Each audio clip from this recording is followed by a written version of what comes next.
Hello all and welcome back to my channel, Drunk Crafts with Paige.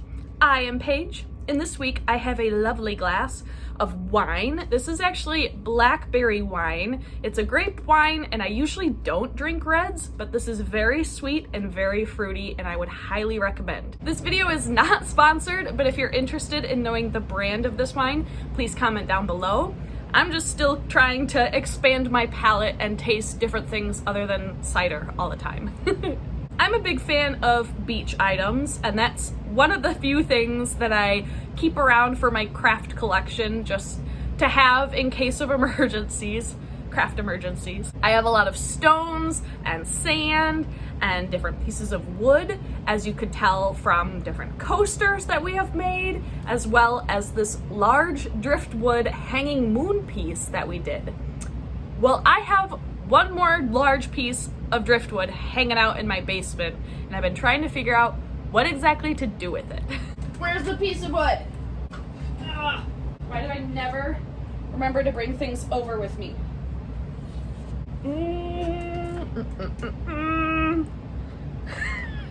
Probably doesn't give you a good idea of how big this piece of driftwood is, but this is something that I found from Lake Superior, and it's gorgeous. It is smoothed to perfection, a wonderful, wonderful piece of driftwood that I would like to really appreciate and decorate accordingly. So in order to do that, I thought that we would dabble a little bit in macrame to take this gorgeous piece of driftwood and do some fancy macrame knots, a little bit of something special, and then we'll have a gorgeous piece to hang. So if you're interested in seeing this week's craft, please continue watching.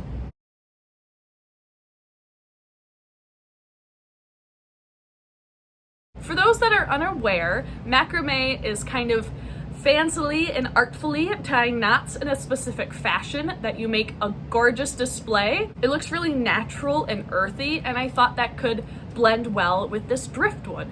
Now I know that for macrame, they usually use some kind of cord, and I promise you guys, I swear I looked around, and all I could find that I thought would work with the project I have in mind is this hemp cord, and I got a lot of it. I have 193.5 feet of it, so I'm hoping that should be plenty to create a really nice macrame piece on here. We're gonna go ahead and talk through some easy beginner knots and we'll see what kind of piece we can make. Okay, you guys, so I have hung up my piece of wood.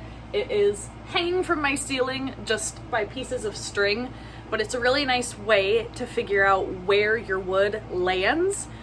Set it between your two fingers, and wherever it starts to balance, that's where it's gonna hold, and that's how I'm gonna want to macrame it. So it's hanging like this, and then we're gonna add our knots. As I said earlier, we have hemp, so I am going to create some very long strings in order to start this piece off. With this loop, I'm going to start with our first knot. It is called a cow's hitch knot, and we are going to take this loop backwards and over our piece of wood and then pull those two strings through. So you can see this is what the finished knot looks like. The loop goes over the front, and you can see where the two tails of the string hang down. But another starting off knot is a variation of this called the lark's head knot, where you actually go forward and behind, and then you pull your two strings through there. So you can see that the loop comes from the back and our two strings are clearly in the front. So I am going to continue on with the other pieces of my hemp, continuing to make these lark's head knots.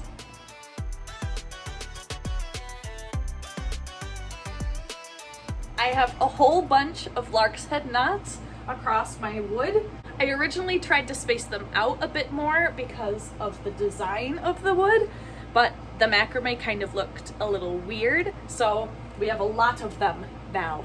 I have 24 here in the middle, while I've got 2 on either side because we're going to be doing something special with those. After the lark's head and cow's hitch knots, we are moving on to a square knot, which is going to be a lot of our piece.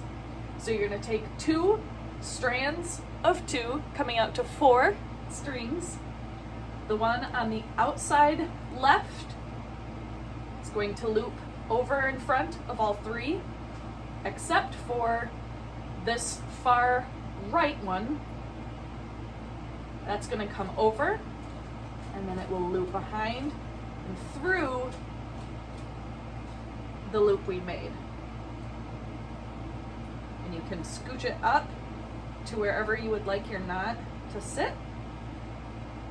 Second part is kind of the reverse. We're gonna take our right string, loop it over the middle 2. The one on the left goes over, behind, and through that loop, and then you're gonna tighten it. As you're tightening, make sure you're pulling on all of the strings, even though you mostly used the 2 on the outside. Tighten all 4 so you can get a really nice, good, even knot, and it's placed where you want it to be. So every other set of 2, so now that we did this one, I'm gonna skip these 2 and move to here, and I'm gonna do another square knot and keep going like that until we have a nice first row. Now that I have my every other square knot across our whole piece, we are going to be doing square knots using the strings from 2 different sets of square knots, if that makes any sense. So for this knot here, I joined together the 2 outer strings from the knot we did on this side and 2 strings from this knot, did the same technique of a square knot, and created this one in the middle. So I'm going to once again continue doing that across the whole piece.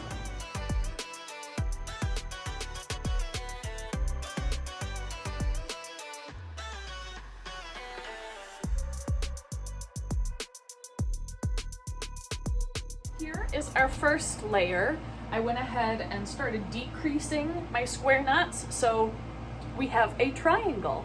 Now I'm going to pull through our other strings, our other set of lark's head knots, the one that we skipped, and we're going to do another layer on top of this one.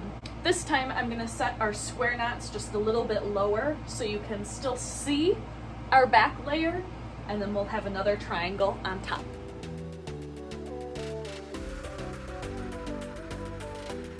The last knot we're gonna do is called the half knot spiral, which is just the beginning part of the square knot over and over again.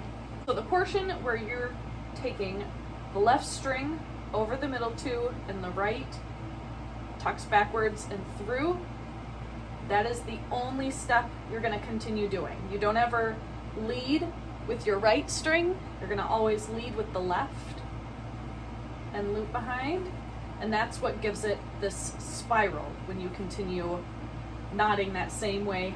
Kind of looks like a DNA strand. Well, you guys, our macrame piece is finished, and I'm not gonna lie, I hate it. The whole knot tying process is really not too terribly difficult. The creation of a masterpiece that has the knots laid out in a gorgeous way, that's something entirely different. You can tie knots all day. I clearly did, and it still turned out like garbage. I already seriously cut all of the knots off of this piece of wood because I thought it was horrendous. I shot our after shots outside in the natural light, and then I cut it all off. So this will be another learning experience. I feel like I'm in a bit of a crafting rut, but that is okay. It's another learning lesson, and next time I'll just have to plan something out a little bit better and figure out a different way to truly display this gorgeous piece of driftwood. So, like I said, here are some outside shots of this interesting macrame piece.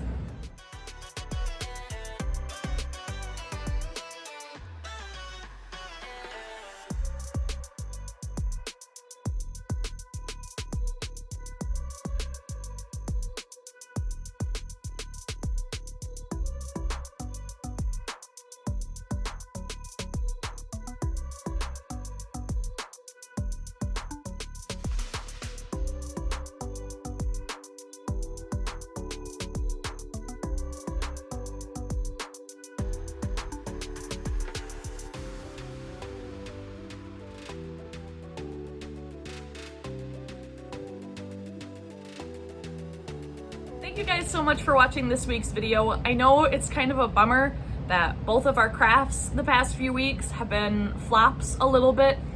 I guess I'm trying to get back into it.